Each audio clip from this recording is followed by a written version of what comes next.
ഇന്നാണ് പുതുപ്പള്ളിയിലെ ജനങ്ങൾ ശരിക്കും ഉമ്മൻചാണ്ടിക്ക് അന്ത്യയാത്ര നൽകുകയാണ്.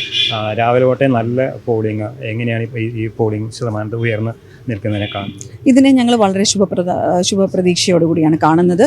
വലിയ പോളിംഗ് എപ്പോഴും ഞങ്ങൾക്ക് അനുകൂലമായിട്ടേ വന്നിട്ടുള്ളൂ. ശരിക്കും ഇന്ന് ഈ തെരഞ്ഞെടുപ്പ് എന്ന് പറയുന്നത് ഉമ്മൻചാണ്ടിക്ക് നൽകുന്ന ഒരു വോട്ടാണോ അതോ സംസ്ഥാന സർക്കാരിനെതിരെ നൽകുന്ന ഒരു വോട്ടായിരിക്കും?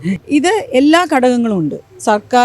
സർക്കാരിനെതിരായിട്ടുള്ള വോട്ടുണ്ട്, പ്രതിപക്ഷത്തിന് അനുകൂലമായ വോട്ടുണ്ട്, ചാണ്ടിയുമ്മന് വേണ്ടിയുള്ള വോട്ടുണ്ട്, ഉമ്മൻചാണ്ടിക്ക് വേണ്ടിയുള്ള വോട്ടുമുണ്ട്. UDF കേന്ദ്രങ്ങൾ എനിക്ക് തോന്നുന്നു കഴിഞ്ഞ ദിവസം സമാപനത്തിൻ്റെ അന്ന് തന്നെ വലിയ ഒരു വിജയ ആഹ്ലാദത്തിലേക്ക് മാറിക്കഴിഞ്ഞു. അത്രമാത്രം ശുഭപ്രതീക്ഷയാണോ ഉള്ളത്? അതെ, ഞങ്ങളുടെ നേതാക്കന്മാർക്ക് അങ്ങനെ വലിയൊരു ശുഭപ്രതീക്ഷയാണ്. ഞങ്ങളുടെ അണികളിലേക്കും അത് വന്നിട്ടുണ്ട്. റെക്കോർഡ് ഭൂരിപക്ഷത്തിനൊക്കെ ജയിക്കും എന്നാണ് പറയുന്നത്. ചിലരൊക്കെ 50,000 വോട്ടിന് കൂടുതൽ ഭൂരിപക്ഷത്തിന് ജയിക്കും, 30, 35, 40 ഒക്കെ. നമുക്കൊരു നമ്പറിലേക്ക് വരാൻ പറ്റില്ല. പക്ഷേ അപ്പയുടെ ഏറ്റവും വലിയ ഭൂരിപക്ഷത്തെക്കാട്ടിലും ഭൂരിപക്ഷം കിട്ടുമെന്നാണ് പ്രതീക്ഷിക്കുന്നത്. അപ്പയ്ക്ക് കിട്ടിയത് 2011 33,000 വോട്ടിൽ കൂടുതൽ. അതിൽ കൂടുതൽ കിട്ടുമെന്നാണ് പ്രതീക്ഷിക്കുന്നത്. അവസാനം ഇപ്പോൾ ചാണ്ടിയും പറഞ്ഞൊരു കാര്യം, അപ്പോൾ ഒരു കത്തൊക്കെ എഴുതി വെച്ചിരുന്നു, അത് സമയമാകുമ്പോൾ പുറത്തു വിടും. ഡയറിയൊക്കെ എഴുതി വെച്ചിട്ടുണ്ട്, അത് എന്നോടും പറഞ്ഞിട്ടുണ്ട്. ഈ ഇടതുപക്ഷം ഈ 20 വർഷക്കാലം വേട്ടയാടിയ കാര്യങ്ങളൊക്കെയാണ് അതിനകത്ത് പറയുന്നത്.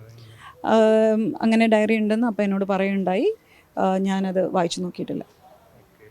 ഈ ഇടതുപക്ഷം നിങ്ങളെ കുടുംബത്തെയും അതുപോലെ തന്നെ ഉമ്മൻചാണ്ടിയെയും 20 വർഷക്കാലം വേട്ടയാടി, അതിൻ്റെ ഒരു വോട്ടിങ്ങിൽ പ്രതിഫലിക്കും. തീർച്ചയായിട്ടും അദ്ദേഹത്തെ വേട്ടയാടിയതിൽ ഏറ്റവും അധികം ദുഃഖിക്കുന്ന ജനത പുതുപ്പള്ളിയിലെ ജനതയാണ്. അതിനെതിരെ അവർ തീർച്ചയായിട്ടും പ്രതികരിച്ചിരിക്കും.